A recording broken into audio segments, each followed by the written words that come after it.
Media మిత్రులకు నమస్కారం. నా పేరు శరత్ నాయక్, గిరిజన శక్తి రాష్ట్ర అధ్యక్షుడిని, ఉస్మానియా యూనివర్సిటీ జేసీ ప్రెసిడెంట్. ఈరోజు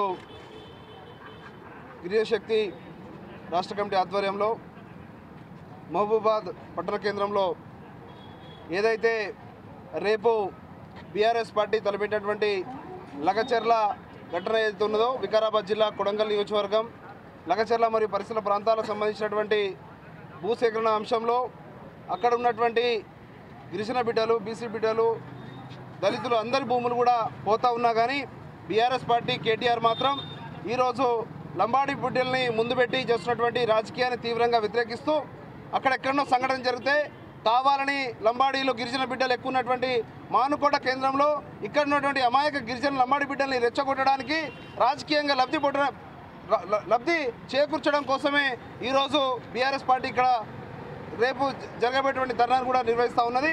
దానికి సంబంధించి కేటీఆర్ ఇప్పటికే ఇవాళ మమ్మల్ని బదనాం చేస్తూ ఉన్నావు, కావాలని నీ యొక్క రాజకీయ లబ్ధి కోసం మమ్మల్ని వాడుకుంటా ఉన్నావు, ఖబర్దార్ బిడ్డ, నీ యొక్క రాజకీయము నీచ రాజకీయం మానుకోకపోతే మాత్రం నేను ఎక్కడ కూడా తిరగనీయము.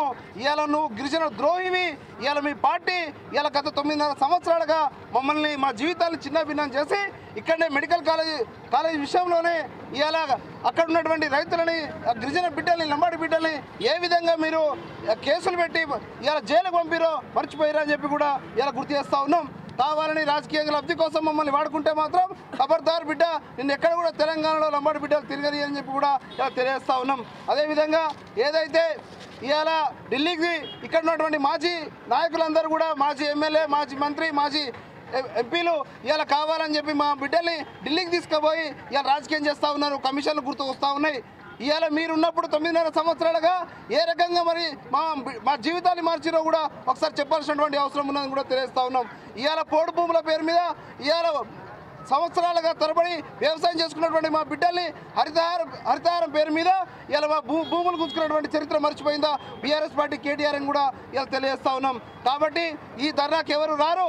ఇవాళ కావాలని ఇవాళ వాళ్ళు ఓడిపోయినటువంటి బాధలో, ఫ్రస్ట్రేషన్లో ఇవాళ మానుకోటని ఒక కేంద్రంగా చేసుకుని రాజకీయం చేస్తూ ఉన్నారు. ఒకప్పుడు తెలంగాణ కోసం అయితే రాళ్ళు రువ్వినటి చరిత్ర ఉన్నదో మానుకోటకి, ఖచ్చితంగా రేపు కేటీఆర్ కనుక వస్తే మాత్రం ఇవాళ చెప్పు దెబ్బలు తప్పవని కూడా గిరిజన శక్తి తరఫున తెలియజేస్తూ ఉన్నాం. అదేవిధంగా ఇలాంటి నీచపు రాజకీయాలు బీఆర్ఎస్ పార్టీ మానుకోవాలి. ఇవాళ ఆ రోజున లగచర్ల సంఘటనకి సూత్రధారి ఇవాళ కేటీఆర్ని వెంటనే రాష్ట్ర ప్రభుత్వం అరెస్ట్ చేయాలని చెప్పి కూడా తెలియజేస్తా ఉన్నాం. ధన్యవాదాలు.